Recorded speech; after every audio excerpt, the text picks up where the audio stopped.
Hey there, internet friends. Trevor Starkey here with another episode of Wrestling Wednesday.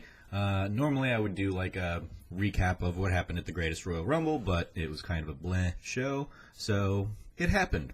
And with Backlash right around the corner this weekend, I can just dive right into the Backlash predictions that I have. The first the return of the co-branded normal pay-per-view, as opposed to like the big four that end up getting kind of the Raw and SmackDown love.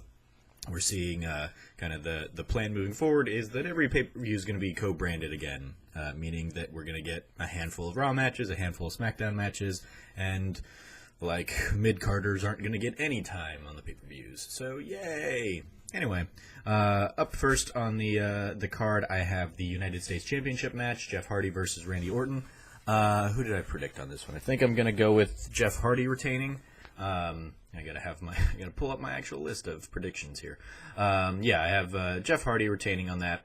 I think if they didn't want to give it back to Jinder or something and really play with a switcheroo, I think giving it to Hardy only to have him lose it a few weeks later seems like a weird call.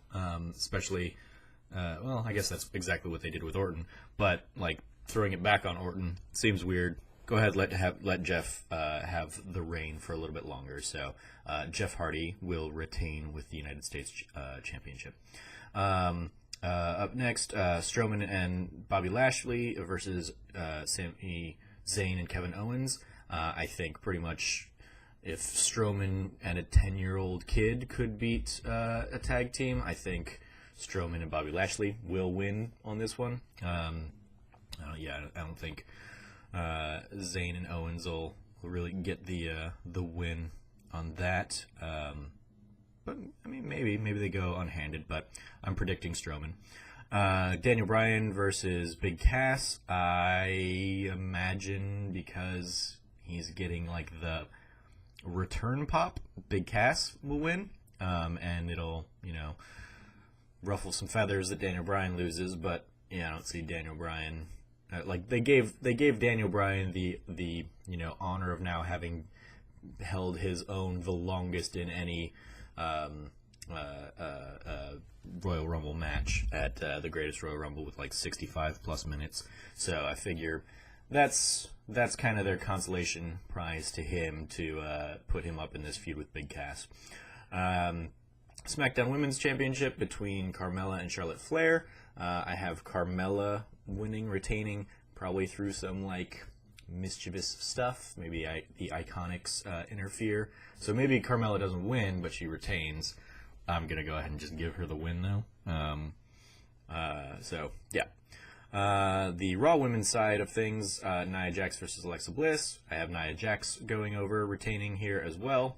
I just don't think I think it's too soon to take the belt back off her, and especially to put it back on Bliss.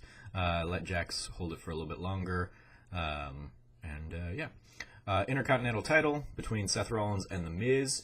I think The Miz is just too good of an Intercontinental champion that I want to see him take it. So I want to see him pick up the win here.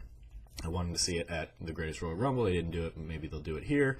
Give him, especially because now they're hyping up him tying Chris Jericho for like the most number of reigns with 9. Again, as I said, I think last week, he's nearing the like longest running tenure as an IC champ ever. So give that to him.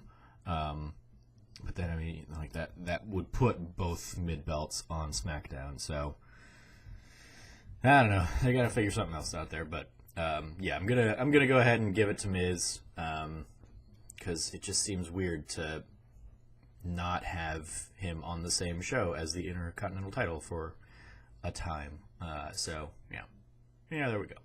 And so maybe we'll poop because I've already gone with Hardy, but maybe they'll give it to Orton and then move Orton over to Raw. I don't know. Anyway, I'm sticking with The Miz. It's probably gonna be wrong, but whatever. Samoa Joe versus Roman Reigns. I'm gonna give this one to Joe.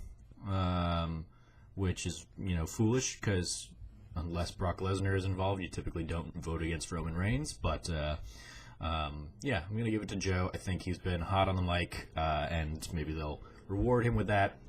and it'll give him momentum going into, hopefully, the WWE Championship scene after this. And then lastly, the WWE Championship itself, AJ Styles versus Shinsuke Nakamura. As much as they're setting up, like, Nakamura just continually low-blowing Styles, I just still don't see them putting the belt on him, because I feel like they can't really sell him as well, just because he doesn't have, like, the promo abilities to hop on the mic, which is working for him really right now, because he's playing with the whole, like, no-speak English kind of thing. This is where Backlash is where they put it on Jinder last year, so God knows what the hell they'll do, but Jinder at least could hop on the mic and deliver promos and kind of be a heel champ. I don't know that Shinsuke could do that as well, so I have them keeping it on Styles, having Styles retain here in this no DQ match. So those are my predictions for Backlash. Let me know yours in the comments below. As always, I've been your host, Trevor Starkey from TrevorTrove.com. You can follow me at SnarkyStarkey on Twitter. And until next time, from here at the Trove, treasure your friends.